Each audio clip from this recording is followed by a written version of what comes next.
Hi everyone! Welcome to our channel Eat, Pray, Love, Travel at nandito tayo ngayon para magbigay sa inyo ng step-by-step guide para dun sa mga interested mag-apply ng US Visa this 2025.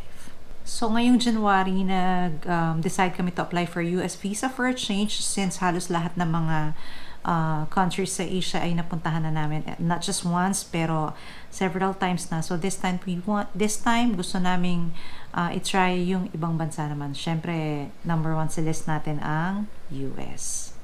So ano ba yung una nating ginawa? Sa amin, actually itong step-by-step guide na to is based sa aming ginawa or sa experience na una namin mga ginawa and then kung ano yung mga succeeding na ginawa namin.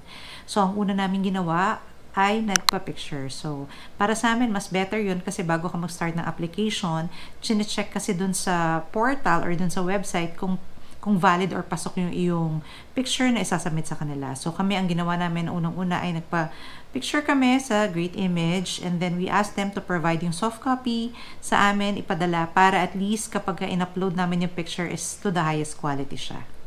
So, after niyo magpa-picture, kailangan ninyong unang-unang gawin ay mag-create ng inyong account.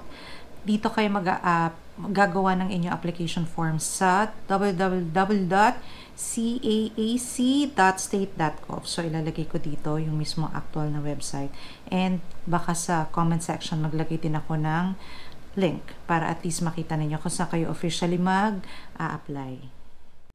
Okay, so pag nakapasok na kayo dito sa caac.state.gov, may makikita kayong mga applications na nakalagay na DS-160 Online Non-Immigrant Visa Application. Okay, this step-by-step guide pala na tinuturo ko is just for application ng non-immigrant visa. Okay?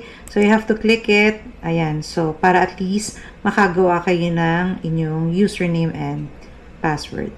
So, may question dyan. Select one kung anong bansa kayo. So, you just have to type PH para lumabas Philippines. Sana siya?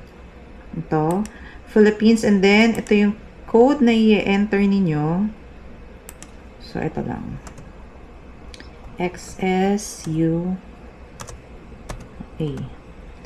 So, dito sa baba, may nakalagay start an application and retrieve an application. Kasi meaning to say, anytime pwede nyong balik-balikan kung ano yung na-pending nyo na application or na-fililapan. So, as of the moment, let's start an application. Okay, so ito, meron siyang ipaprovide ng mga details na kailangan mo lang i-agree. Let's check. And then, that's it.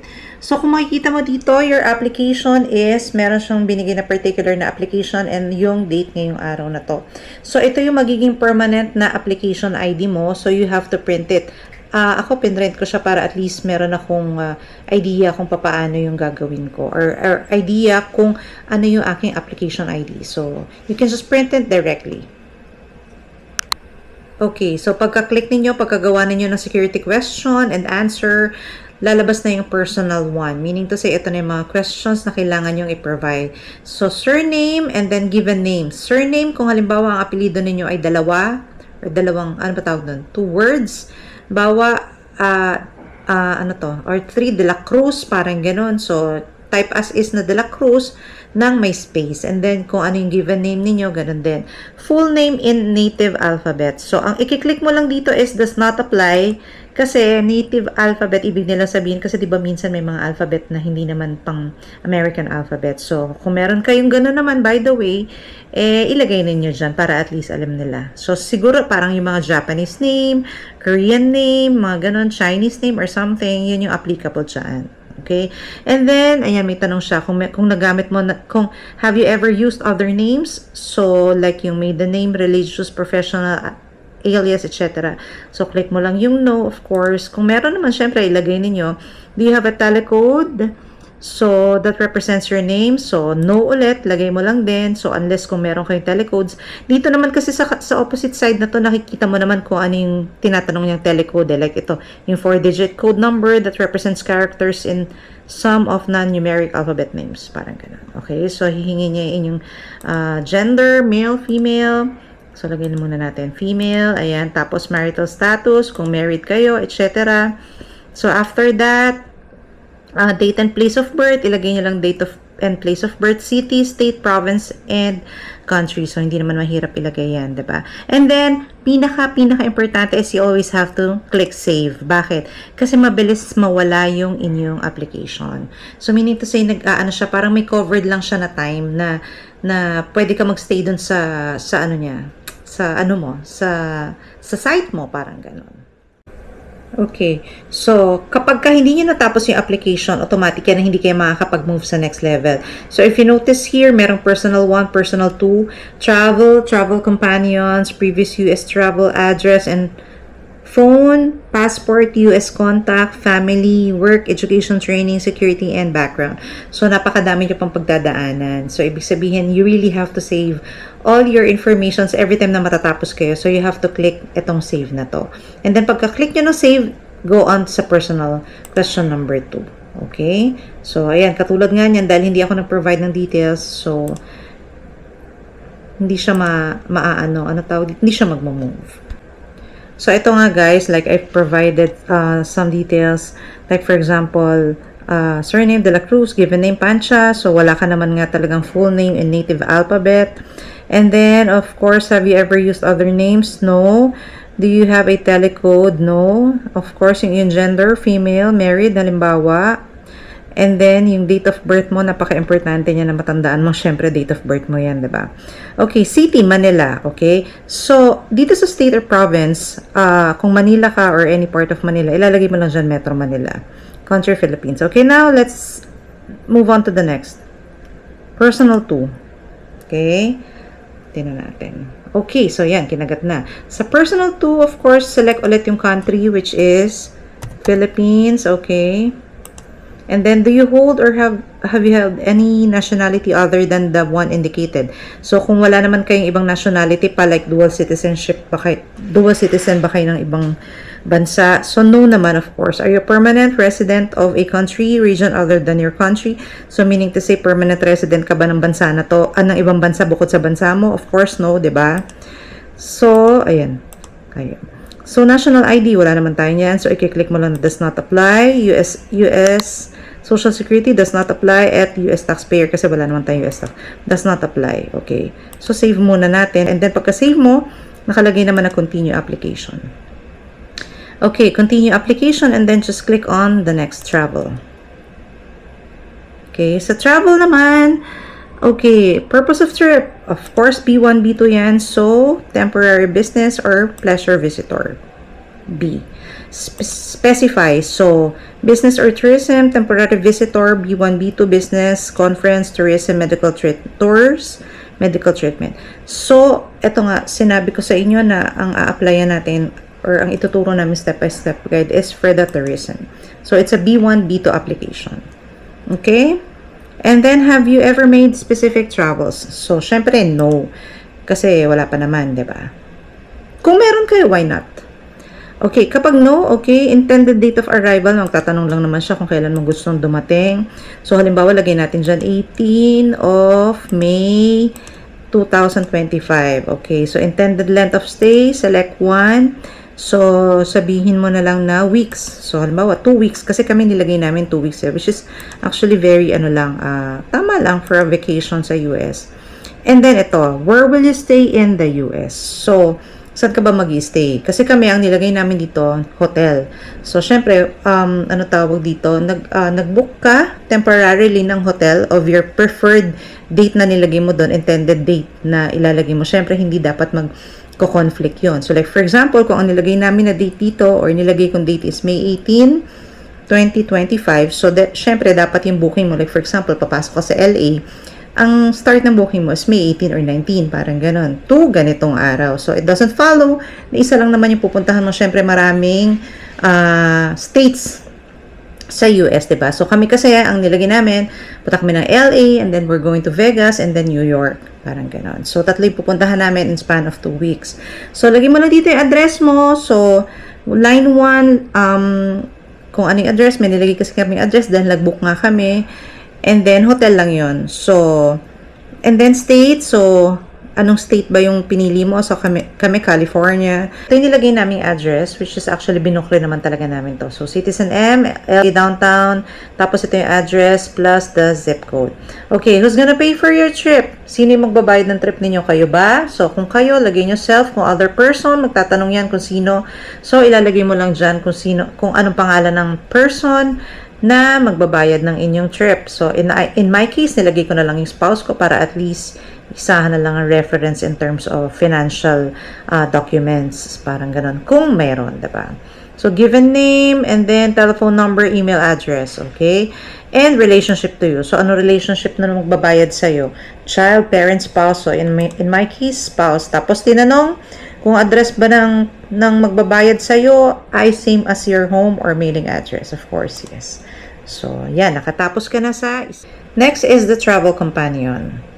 Okay. So, dito sa travel companion, are there other persons traveling with you? So, I mean to say, ito ba yung kung may kasama ka ba sa biyahe mo na yan? Of course, ang sa amin ay yes. At, are you traveling as part of a group or organization? So, kung may organisasyon ka bang sasalihan para dyan sa travel na yan, of course, no yung sa aming sagot, diba? Okay, so, are you traveling? Enter the person traveling with you. So, ilalagay mo na nga dyan kung sino magta-travel na kasama mo and kung anong relationship mo dun sa iyong kasama. And then, we go on to the next. So, ito yung previous US travel mo. Okay, so tatanungin dito, have you ever been in the US? So, sa aming case ito ha, so kung kayo nakapunta na kayo ng US, syempre ilagay nyo naman dun yes. So, syempre no, have you ever been issued a US visa? No pa din. Of course. Have you ever been refused a US visa or been refused admission to the US or withdrawn your application for admission at the port of entry? No, of course. So, has anyone ever filed an immigrant petition on your behalf? O, ito ba yun? Kung isipin niyo baka may mga nag-petition sa inyo ng immigrantong bata kayo, so you have to check your parents kung meron nga ba. So, sa case namin, wala. Okay? So, eto na. Next. Okay, home address. So, bigyan nyo na yung home address ninyo, of course. And then, postal ID, etc. So, hindi naman complicated yan. Country, okay. Mailing address. Is your mailing address the same as your home address? Okay, given naman na yan kung ano yung mga sasagot ninyo. Phone, secondary phone. Kung wala kayong secondary phone, it does not apply. Kung wala kayong work phone, does not apply. Then, i-click nyo lang. Have you ever used or have you used any other phone numbers in the last 5 years? So, in our case, no naman. Email address, lagay mo rin. Have you ever used any other email address in the last 5 years? So, syempre sa amin, yes. Kasi syempre, magdadagdag ka naman talaga ng email address. Social media. Okay, so tatanungin nila yung mga social media nyo. Kung meron kayong Facebook. So, kung meron kayong Facebook, tatanong lang nila kung anong handle niyan, etc. And then, mag-add ka lang na mag-add kung meron ka pang additional na mga social media platform. So, in our case, nilagay namin yung aming mga personal FB and ang aming YouTube account. So, yun. Do you wish to provide information about your presence on any other website or application you have used within the last 5 years to create or share content? So, sa amin, no na yan. And then next. Next question, US point of contact information. So, ito na yung tatanungin na niya kung sino yung contact mo doon sa US. So, either kaibigan mo or kamag-anak mo if you have. So, ito yon ha. Ang reason for that is yung your US point of contact can be any individual in the US who knows you and can verify, if necessary, your identity. If you do not personally know anyone in the US, you may enter the name of the store, company, or organization you plan to visit during your trip. So, in our case, may nilagay kami ritong friends, mga ganyan. So, ayan, surname, given name, organization, of course, do not know kung di mo naman alam kung anong organisasyon niya. At select relationship. So, sa amin, friend. So, ayan. So, ngayon, hihingi na niya kung ano yung address nung inyong friend or inyong contact, and then kung anong state siya, kung anong zip code niya, phone number, and email address. Okay, guys, next on the list is yung family ninyo, starting off with relatives. So, father's full name and date of birth. So, surname ng father, given name, date of birth. Is your father in the US? So, syempre sa amin, no. Mother's name, surname, given name, date of birth. Is your mother in the US? No. Okay, do you have any immediate relatives, not including parents in the US? So, immediate relatives meaning to say, fiancé, spouse, husband, wife, child, or daughter, son, daughter, or sibling, brother, and sister. So, no, in our case. So, click yun lang yun, save, and then next. Okay, next is yung spouse. Of course, ang question, spouse, surname, given name, spouse, date of birth, spouse, country, region of origin, or nationality, and then spouse, place of birth, city, country, and spouse address. So, very basic lang. Okay, next is the work and education training information. So, primary occupation. So, marami naman choices dito. Agriculture, artist, business, communication, computer, culinary education, etc., etc., etc. So, meron ditong others eh. So, click others kung alam niyong wala dyan. And then, ayan. Papaspecify naman niya kung anong work ang ginagawa mo, and then kung anong pangalan ng employer mo or school. Of course, kung estudyante kayo, school lang kailangan nyo ilagay. Street address, city, state, province, postal, etc., etc. Start date kung kailan ka nagsimula at ang iyong monthly income in local currency. Local currency meaning to say Philippine peso, di ba? Syempre. So, briefly describe your duties. So, sabihin nyo na dyan kung anong trabaho nyo. Huwag nyo na habaan. Briefly nga nakalagay. Kasi minsan parang naiisip natin, ang dami natin ilalagay. Pero actually, yung pinaka-main responsibility lang ilagay ninyo doon. And that's it. Okay, for this section naman, additional work, education, training, and information. So, do you belong to a clan or tribe? So, syempre no. Pero if you belong to a clan or tribe, why not? Diba? Ilagay nyo dyan. Anong pangalan? Kung ano man yung tribe na yan. Have you traveled to any countries, region with the last 5 years? Yes. So, pag kinlik mo yung yes, okay, hingi niya lahat. Kung saan country ka. So, kung ilan yan, kung 5 o 10, just add another lang kayo, parang ganun. So, select one lang kayo. Ayan, dadami siya. And then, have you belonged to, contributed to, or worked for any professional, social, or charitable organization? So, lagay mo na lang no. Do you have any specialized skill and training such as firearms? So, syempre, no, lagay mo na lang din. Pero kung meron naman, why not? Lagay nyo naman, diba? Have you ever served in the military? So, ilagay nyo na lang dyan, no. Kung nag-serve naman talaga kayo, why not? Alam mo, actually, dito sa application sa US, pinaka-importanting bagay talaga is yung totoo tayo sa sinasabi natin. Kasi, syempre, diba, wala naman talagang secret kung bakit pumasa ka or hindi. It's just a matter of natatakot kasi tayo na baka mamaya hindi pwede or ano. Pero kung totoo yung nilagay mo, kung na-reject ka, wala kang feeling of regret na sana pala nilagay ko ganito, sana pala nilagay ko ganyan. Kasi, syempre, diba, lagi nga nila sinasabi. Meron kami napanood sa YouTube nung nag-ano kami, search kami sa mga ano, sinabi mismo nung consul, huwag nyo isipin kung ano itatanong ng consul sa inyo. Isipin nyo kung ano yung totoo. Kasi syempre, kung may tinanong naman sa inyo yan, syempre alam nyo naman kung ano totoo, guys. So, ayun. So, have you ever served been a member or been involved in paramilitary unit, vigilante unit, rebel group, etc. So, syempre, no tayo dyan. And save. Okay, so nandito na tayo sa last part. Pero 5 part ito. Actually, nagtatanong lang sila na maraming questions. Pero it's better for you to really, read.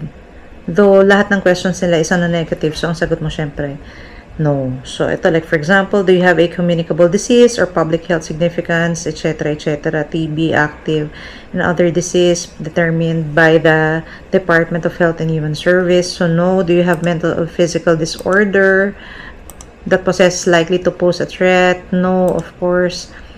Oh, do you have you ever been a drug abuser or addict? No. Also, next, move on to the next lang yan. Parang ganun. So, ayan.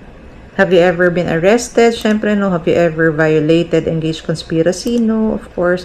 Are you coming to US to engage in prostitution? No. Have you ever involved to engage in money laundering? No. So, syempre, mga ano lang to. Have you ever committed or conspired to commit a human trafficking offense? No. So, knowingly, no, ulit yan. Okay. So, ayan. So, 5 set yan na puro no lang ang sagot mo. Ay, may na-miss out ako. Ayan. So, punta tayo doon. Okay. And then, security and background part 3. So, lahat naman yan, no lang. Kasi puro mga negative questions yan. Are you a member of a representative of terrorist organization? Siyempre, no. And then, spouse, son, or daughter ka ng mga terrorista? No, no, no. Okay. Okay guys, since natapos na natin yung questionnaire, we move on to the uploading ng photos. So, upload your photo. So, ito yung sinasabi ko sa inyo na kailangan nyo mag-upload ng photo ninyo, etc. So, ayan, choose file lang. So, kung galing sa computer yan. And then, upload select. So, pag nasubmit niyo na yung photo ninyo, and then, isasubmit nyo na yung application ninyo, i-click ninyo, merong lalabas na confirmation. Yun, napaka-importante ng confirmation na yun. You have to print that. So, alam ko, nakasave naman yun kahit wala kayong ready printer pa na available. Ready print. Kahit wala pa kayong printer na available. So, parang ganito siya, confirmation. Ayan. So, excuse my picture. So, yung confirmation na yan, ito kasi, dadala niya tong paper na to sa VAC at saka dun sa mismong, interview date, schedule. So, ayan. Kasi kailangan niyang barcode. Ayan, yung barcode na yan. So, anong tawag dito? Napiprint naman to kasi ilang beses ko na siyang inopen ulit at na-print dun sa account na yon. So, ayan na, natapos na kayo sa inyong application. So, next na gagawin ninyo is, of course, magbabayad na tayo. And para naman dito sa mga susunod na steps, which is yung payment, scheduling of your VAC, and yung inyong actual interview. So, you have to go to the website na ustraveldocs.com. So, ito lang yung official website, guys, ha? Basta yung kaninang binigay ko na website at saka ito ang official website, dalawa lang. So, kasi baka mamaya, ang dami kasing website na nagkalat ngayon na, alam mo naman, hihingi ng kung ano man. Well, anyways, so, ayan. Sorry. So, ito, apply for a USB. So, pipiliin mo P, of course, Philippines. Tatanong yung country, and then you just have to click Philippines. And then, non-immigrant visa. So, non-immigrant visa, etc., etc., close. Saan yung close? Yan. Tapos, ito, how to apply for non-immigrant visa. Know your visa type. Of course, ginawa na natin. Complete your application. Second step, pay your visa fee. Ito yung third. Nandito tayo sa third ngayon. And then, schedule your appointment, attend your interview, and track your passport. So, pay your visa fees. Dito na tayo mag-click. Okay, so visa type and application fee amount. Okay, visa type B. Kasi, di ba, B1, B2 nga tayo, so business and tourist tayo. Okay, so business tourist, ayan, qualification, etc., etc. So, you don't have to read about it na. Ang pinaka-importanting gawin nyo dito ay mag-login. Okay, mag-login. So, ito na, US visa scheduling. Ito, napakahirap talaga actually nito, sa totoo lang. Ang hirap-hirap dito, makapasok. So, sabi nila, sinasuggest nila na medyo gabi ka ano tawag dito? Pumasok dito sa site na to. So, sobrang dami na nag-apply. Actually, hindi namin in-expect na ganun karami pala ang gusto magpunta ng US. Though, hindi naman namin alam kung lahat na nag-apply na yun is for vacation. Baka mamaya yung iba kasi immigrant or for work or for something, medical treatment and etc. Pero actually, magugulat ka, sobrang daming aplikante pala talaga ng US visa. So, visa scheduling, ito ilang beses ako nag-antay. So, mag-aantay tayo for that. Okay, so ito yung sinasabi ko sa inyo na kailangan yung gumawa ng account. So, mag-create lang kayo ng username, password, and then yung CAPTCHA, sign in. Kung walang account, you have to sign up now. Okay guys, so sa scenario namin, ang ginawa namin na pagbabayad, actually may two option ka. First is you have to pay over the counter sa RCBC. And then, yung isa is online. So, para sure tayo, kasi marami kami naririnig na parang nagkakaroon ng technicalities kapag ka online payment, nagbayad kami sa RCBC. So, ang gagawin mo kapag ka ano ka na dito, nag-create ka ng account mo, nag-login ka sa ustraveldocs.com, bibigyan ka naman niya lahat ng details na kailangan may para sa pagbabayad.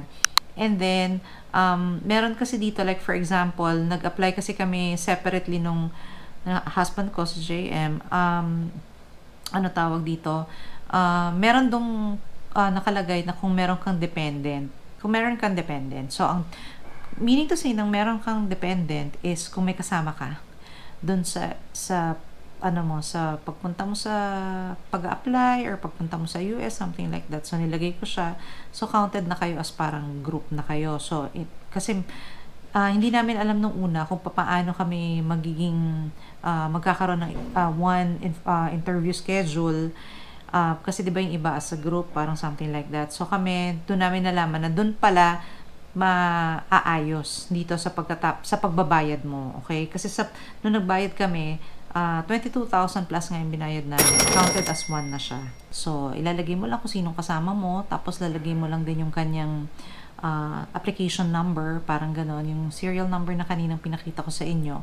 And then, mai-include na siya dun sa account mo, parang ganon. And then, sa payment naman, magiging isa na lang yung paper ninyo and everything, all the docs na susunod doon after paying is counted na kayo as group, parang ganon. So, dalawa na kayo in terms of scheduling, automatic dalawa na rin kayo dun sa particular time na yon and the particular day na yon. So, as in as one na kayo for after nyo magbayad. So, after nyo magbayad sa RCBC, wala naman kayong ibang kailangan isabit pa na dokumento as proof of payment. Antayin nyo na lang kasi automatic naman yan na mag-validate. Tapos, i-notify naman kayo through email na okay na yung inyong payment sa US visa ninyo. And then after which, yun nga, proceed ulit kayo dun sa ustraveldocs.com at gagawa na kayo ng schedule ngayon sa VAC. Please take note na dapat yung schedule ninyo sa VAC is 1 day ahead or dapat mauna siya. Hindi okay din naman sana kung morning and then afternoon yung interview nyo. Kaso ang hirap i-risk dahil syempre mas importante yung interview. So kami, in our case, ang ginawa namin, nagpa-appointment kami ng January 24 sa VAC ng 9 a.m. and then January 27 sa US Embassy, which is nung Monday ng 9:15 a.m. So maaga kami nagpa-appointment para at least hindi kami sumabay sa dami ng tao. Though actually, ang suggestion ko or tip ko lang, kasi notice namin, like for example sa VAC is located sa Parkal. So ang kailangan nyo lang sa VAC, wag na kayo magdala ng kahit na anong dokumento. Actually, ang dami namin nakita na may dalang dokumento. At actually kami rin, may mga dala kaming dokumento. Pero ang kailangan lang talaga nila is yung passport and confirmation form ba yung tawag doon, at saka yung appointment form. Yung appointment form, yung isang buong set yun, hindi lang siya isang piraso. Basta kung ano yung nandun, kailangan i-print mo siya, isang buo mo siyang dalhin. So, yun lang yung kailangan nila para at least mabigyan ka nila ng number or queuing, tapos mapapanik ka na. Okay, ang queuing is ginaganap sa ground floor ng Parkal. I forgot the name of the building pero ilalagay ko dito. So, ang queuing is nasa ground floor, wala siya sa third floor. Though nasa third floor yung VAC.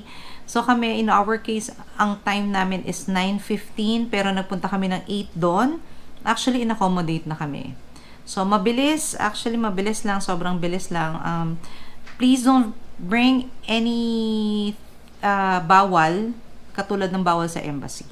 Okay? Kasi kami hindi namin alam. And marami doon ang hindi nakakaalam na bawal yung mga cellphone, bawal yung gadgets, any electronic device, except for relo. So, dapat yung relo nyo rin hindi smartwatch. So, meaning to say, kung ano yung mga bawal dun sa US Embassy na dalhin, bawal din dito sa VAC. So, ayun, i-program nyo na lang na may kasama kayo, total mall naman yun, at ipatago nyo muna kung ano yung mga kailangang, kung ano yung mga hindi pwedeng dalhin dun sa taas. Sobrang bilis lang naman actually. It's for the biometrics and yung picture. So, yun. So, pagkatapos ninyo magpa-appointment or pagkatapos ninyo pumunta ng VAC, you have to go to your interview. Please make sure na na pumunta kayo ahead of time. Like, for example, sa case namin, nung schedule kami for 9:15 a.m., dumating kami doon ng around 8 a.m. and na-accommodate na rin agad kami. So, mabilis, sobrang bilis lang. Kasi may mga, ang kailangan nyo lang talagang dalhin is yung passport ninyo, yung confirmation letter. Actually, sa case namin, passport lang yung dala namin. Passport lang yung tinignan. Sa lahat din na ata parang ganun parang hinihingi lang nila yung passport, validating passport, parang ganun. So, that's it guys. Sana maintindihan ninyo yung step-by-step guide na ginawa ko. If you have any questions, feel free to comment and sasagutin natin yan sa abot ng mga kaya natin. So, thank you for watching and please don't forget to like and subscribe to our channel and hit the notification bell to keep you updated. Bye-bye!